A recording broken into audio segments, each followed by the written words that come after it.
안녕하십니까. 이어서 경남 뉴스입니다. 올해 바다 온도가 평년보다 높을 것으로 예상되면서 대규모 적조가 예측이 됐었는데요. 하지만 이례적인 폭염에도 아직 적조는 발생하지 않았습니다. 중국 양자강 홍수로 바닷물이 희석됐기 때문으로 분석됩니다. 조미령 기자입니다. 이번 달 바다 수온을 예측하는 지도입니다. 오는 31일까지 남해안 연안은 30도 이상 유지할 것으로 예측됐습니다. 평년 24도에서 28도보다 높은 수온입니다. 하지만 수온과 함께 적조 발생의 주요 요건이 되는 바다 연분은 차츰 떨어지고 있습니다. 지난달 중국 양자강 홍수로 빗물이 다량 유입되면서 남해안 저염분 현상이 확산되고 있는 겁니다. 전문가들은 저염분이 유해 적조 생물인 코클류디니움이 발생하지 않는 데 영향을 끼쳤다고 설명합니다. 영양염류 농도가 높아지게 되면 규조류나 다른 와편무리의 성장을 높이게 됩니다. 콜로디늄의 성장률이 낮아지게 되고 적조 발생이 감소되는. 실제 유해성 적조가 발생하지 않았던 2011년에도 평년 대비 34% 많은 강수량과 중국 양자강 저염분의 영향을 받은 것으로 분석됐습니다. 하지만 대규모 적조 가능성은 여전히 남아 있습니다. 남해안 연안의 수온이 평년보다 2도에서 6도 이상 높은 데다 이번 주 태풍의 간접 영향을 받아 바다 환경이 변할 수 있기 때문입니다. 9월 초까지 양자강수 유입이 예상이 되긴 하지만 고수온이 지속되고 있는 상황이기 때문에 지속적인 예찰은 앞으로 필요할 것으로 이렇게 보여집니다. 국립수산과학원은 적조 정밀 예측을 하는 동시에 높은 수온으로 인한 피해가 없도록 주의를 당부했습니다. KBS 뉴스 조미령입니다. 섬 지역 농작물의 가뭄 피해가 적지 않습니다. 우선 밭작물 피해가 심하지만 이대로 가다간 농업용수 부족으로 벼 생육에도 심각한 피해가 우려됩니다. 배수연 기자의 보도입니다. 지난 11일 남해 지역 낮 최고 기온이 8월 최고 기온 가운데 역대 세 번째로 높은 37.5도를 기록했습니다. 7월 중순부터 지금까지 강우량은 0.5mm로 땅이 수분을 찾아볼 수 없는 건조한 상태입니다. 이러다 보니 남해의 대표 밭작물인 고구마는 잎이 바짝 말라가고 있습니다. 가마솥 더위가 계속되면서 섬마을 고구마 밭에는 고구마 줄기가 시들다 못해 타들어가고 있습니다. 고추밭도 사정은 마찬가지. 수분 공급이 부족해지자 고추가 말라 떨어지거나 어린 고추가 설 익는 등 피해가 속출합니다. 또 마시갖고 그게 봐요. 내만 손해지 뭐. 아예 나갈 엄두를 못 내죠. 예. 300헥타가 넘는 밭작물이 이상 가뭄에 피해를 보고 있습니다. 가뭄이 이대로 지속하면 2645헥타 벼논의 피해는 더 심각합니다. 일부 논에는 벌써 논바닥이 거북덩처럼 쩍쩍 갈라지고 있습니다. 남해군은 비상대책 마련에 들어갔습니다. 현 시점을 기준으로 물 공급이 시급한 논부터 관정, 양수기 등 행정력을 총동원해 가뭄에 적극 대처해 나가도록 하겠습니다. 지금은 어느 때보다 물 공급이 절실한 벼 이삭이 피는 시기.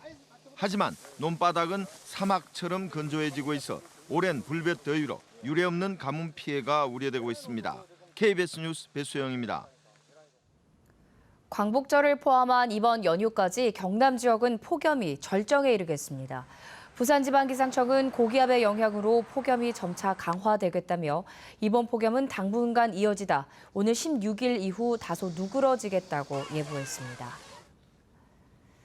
지난달 김해공항 이용객 수가 개항 후 역대 최다 기록을 세웠습니다. 부산시는 김해공항의 지난달 여객 실적이 모두 129만 6천 명으로 1976년 개항 이래 월간 여객으로는 최대 실적을 달성했다고 밝혔습니다. 지난달 국제선 이용객은 72만 7천 명으로 지난해 같은 기간보다 63.6% 늘었고 국내선도 56만 9천 명 이용해 18%의 증가율을 보였습니다.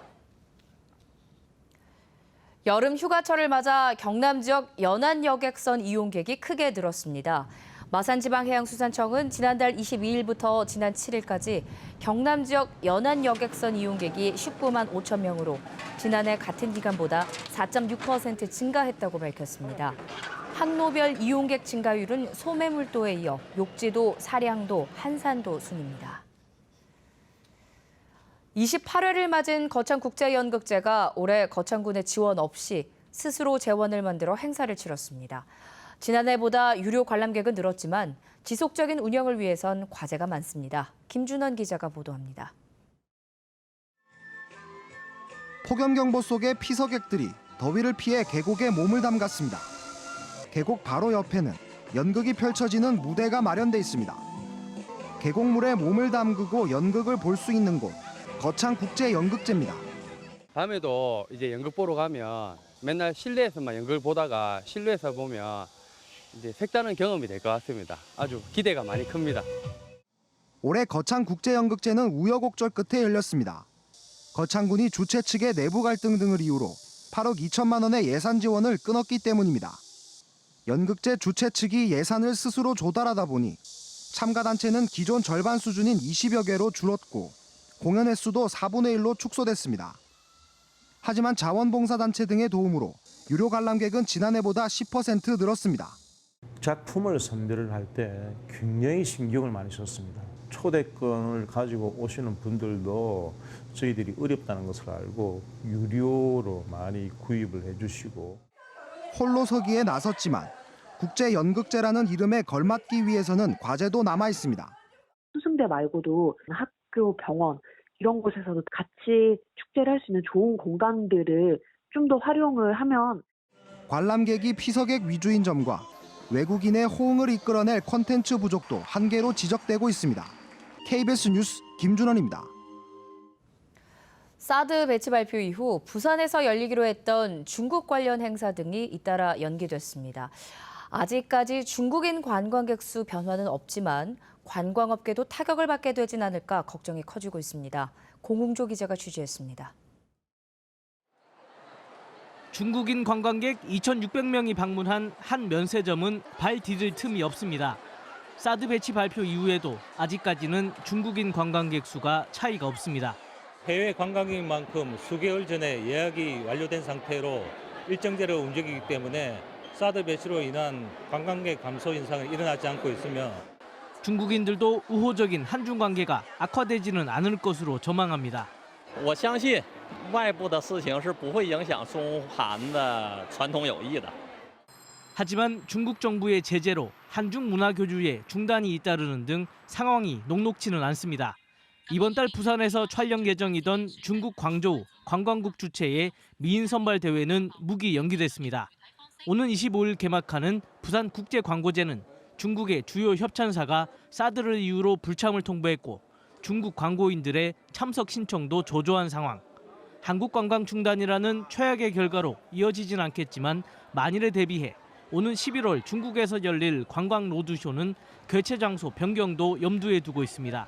관광객들이 지금 증가 추세에 있습니다. 9월 이후에 상황의 추이를 좀 보면서 저희들이 다른 시장도 적극적으로 개척하는 방향으로 좀 노력을 하겠습니다. 지난해 부산을 방문한 중국인 관광객은 55만 2,600여 명. 사드로 인한 후폭풍이 어디까지 이어질지 관광업계는 긴장하고 있습니다. KBS 뉴스 공조입니다.